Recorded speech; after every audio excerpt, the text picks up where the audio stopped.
বিসমিল্লাহির রহমানির রহিম। আসসালামু আলাইকুম রহমতুল্লাহ বরকাত।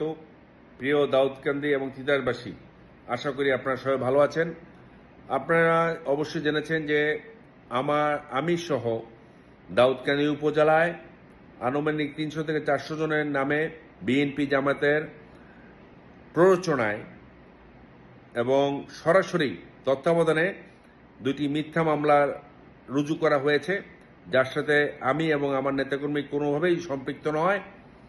এবং আমি ধন্যবাদ জানাচ্ছি দাউদকান্দি উপজেলার বৈষম্যমূলক ছাত্র আন্দোলনের নেতৃবৃন্দদের। ওনারা সঠিক বক্তব্য দিয়েছেন। যারা সত্যিকার অর্থে এই হত্যার সাথে জড়িত তারা বিচার চেয়েছেন। আমি আমার নেতাকর্মীর উদ্দেশ্যে বলবো, আপনারা ধৈর্য হারা হবেন না, আপনারা নিরাপদ স্থানে থাকুন।